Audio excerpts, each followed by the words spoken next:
చేసినట్టుగా లేకపోతే ఒక మత్తుమంది ఇచ్చి ఒక వ్యక్తిని చంపినట్టుగా తెలంగాణ విద్యాశాఖను మరి ముఖ్యంగా గురుకుల విద్యాశాఖను పూర్తిగా నాశనం చేస్తుంది రేవంత్ రెడ్డి ప్రభుత్వం. ఉదాహరణకు నేను ఒక్క విషయం చెప్తాను.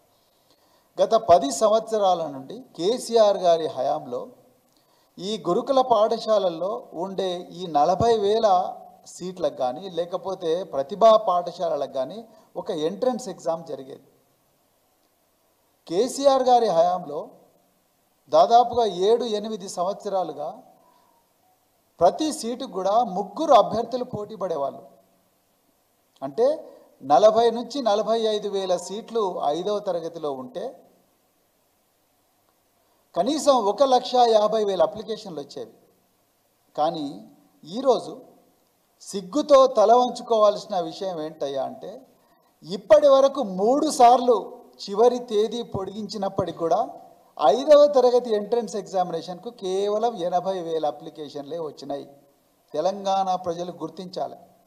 ఒకప్పుడు కేసీఆర్ గారి పాలనలో కార్ల మీద వచ్చి ఎక్కడెక్కడో లారీలు, బస్సులు, ఆటోలు, కార్లు ఏ ఉంటే అవి తీసుకొని వచ్చి పెద్ద ఎత్తున తల్లిదండ్రులు గురుకుల పాఠశాల ఎంట్రన్స్ ఎగ్జామినేషన్ హాల్ ముందరికి వచ్చి వాళ్ళ పిల్లలకి ఎంట్రన్స్ రాయించేవాళ్ళు.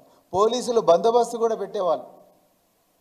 ట్రాఫిక్ కూడా డైవర్ట్ చేసేవాళ్ళు. ఎంట్రన్స్ ఎగ్జామినేషన్ సందర్భంగా ఎన్నో స్వచ్ఛంద సంస్థలు వచ్చి నీళ్ళు ఇచ్చేవాళ్ళు, మజ్జిగ ఇచ్చేవాళ్ళు పిల్లల తల్లిదండ్రులకు, పిల్లలకు.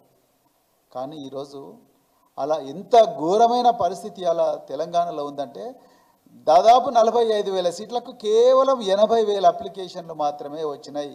అయ్యా రేవంత్ రెడ్డి గారు, మీరు మొన్న ఒక సభలో ఏమన్నారు? ఈ విద్యాశాఖను తీర్చిదిద్దడం కోసమే కావాలని నేను ఈ శాఖను నా దగ్గరే పెట్టుకున్న, వేరే వాళ్ళకి ఇవ్వను అన్నాడు. మీరు ఇందుకోసమే విద్యాశాఖను పెట్టుకున్నారా? అంటే దీని గొంతు నిలిమి చంపడం కోసమే విద్యాశాఖను మీ దగ్గర పెట్టుకున్నారా రేవంత్ రెడ్డి గారు? మీరు తెలంగాణ ప్రజలకు సమాధానం చెప్పాల్సిన అవసరం ఉన్నది. కేసీఆర్ గారు ఒక్కొక్క విద్యార్థి మీద దాదాపు ₹1,00,000 ఖర్చు చేసి ఆ విద్యార్థులను అన్ని రంగాల్లో నిష్ణాతులుగా తయారు చేసి వాళ్ళ జీవితాలన్నీ కూడా సమూలంగా మార్చే ప్రయత్నం చేస్తే మీరు కూకటి వేళ్లతో పెకిలించి కేసీఆర్ గారి ఆనవాళ్లే లేకుండా ఈ విద్యాలయాలను నాశనం చేస్తున్నారనేది చాలా క్లియర్గా అర్థమవుతున్నది. ప్రతి సంవత్సరం కూడా జనవరి నెలలో, ఫిబ్రవరి నెలలో ప్రతిభా పాఠశాలలకు ఎంట్రన్స్ జరిగేది. ప్రతిభా పాఠశాలలు అంటే సెంటర్స్ ఆఫ్ ఎక్సలెన్స్. కేసీఆర్ గారు తెలంగాణలో 39 సెంటర్స్ ఆఫ్ ఎక్సలెన్స్ పెట్టిండు పేద విద్యార్థుల కోసం. ఒకప్పుడు ఉమ్మడి ఆంధ్రప్రదేశ్లో సంవత్సరానికి కేవలం 3 మెడికల్ సీట్లే వస్తుంటే ఈ పరిస్థితి ఉండకూడదు, మన తెలంగాణ అన్ని రంగాల్లో కూడా గొప్పగా ఉండాలి అని చెప్పి ఈ పేద విద్యార్థులు డాక్టర్లు, ఇంజనీర్లు పెద్ద సంఖ్యలో కావాలని 39 ప్రతిభా పాఠశాలలని కూడా పెడితే ఈరోజు సిగ్గుతో తల వంచుకోవాల్సిన విషయం ఏంటంటే ఈ ప్రభుత్వం ఆ ప్రతిభా పాఠశాలకు ఎంట్రన్స్ రద్దు చేసింది. నిన్న ముఖ్యమంత్రి ఏమంటాడు? అందరికి కూడా 10th లో 10 నుంచి 10కి 10 మార్కులు వచ్చిన వాళ్ళు, అంటే 10/10 జీపీఏ ఎవరికైతే వచ్చిందో వాళ్ళందరినీ కూడా ప్రతిభా పాఠశాలకు పంపించండి అని చెప్పి ముఖ్యమంత్రి అంటున్నాడు.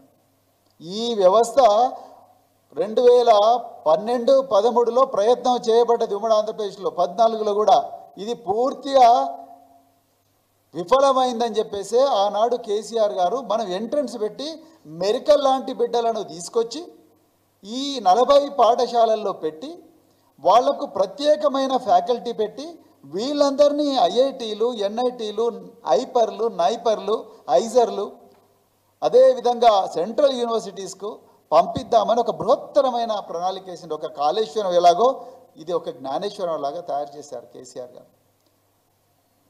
మరి అలాంటి పరిస్థితికి అలా మొట్టమొదటిసారిగా ఎంట్రన్స్ రద్దు చేసిండ్రు. డైరెక్ట్ అడ్మిషన్ అంట. ఎట్లా ఇస్తారు? 10/10 అందరు విద్యార్థులకు 10/10లో వచ్చిన వాళ్ళు 100 మంది ఉంటారు. 100 మందికి ఇస్తే మరి అందులో ఎవరికి ప్రతిభ ఎక్కువ ఉన్నది, ఎవరికి ప్రతిభ తక్కువ ఉన్నది ఎట్లా తెలుస్తుంది? పోటీ పరీక్షలు నేషనల్ టెస్టింగ్ ఏజెన్సీ కానీ, ఎంసెట్ కానీ, రకరకాల పోటీ పరీక్షలు, సియూసెట్ కానీ ఇవన్నీ కూడా అత్యంత కఠోరంగా ఉంటాయి. నీట్ కానీ 10/10 వచ్చిన విద్యార్థులందరూ కూడా ఈ ఎగ్జామినేషన్స్ క్రాక్ చేయలేరు, పాస్ కాలరనే ఉద్దేశంతోనే ఈ 10/10 వచ్చినా 9/10 వచ్చినా 8/10 వచ్చినా కూడా ఈ మార్కులు తక్కువ వచ్చినప్పటికి కూడా వీళ్ళ లోపల గొప్ప ప్రతిభ దాగి ఉంటుంది అన్న ఉద్దేశంతోనే 2 లెవెల్స్ ఎంట్రన్స్ ఎగ్జామినేషన్ పెట్టడం జరిగింది. నీకు ఏం నొప్పి అవుతున్నదా రేవంత్ రెడ్డి గారు? నాకు అర్థం కాదు. ఈ ఎగ్జామ్ పెడితే తప్పే ఉన్నది, మీ బాధ ఏంది అసలు? ఎందుకు ఈ ఎగ్జామినేషన్ మీరు పెట్టడం లేదు?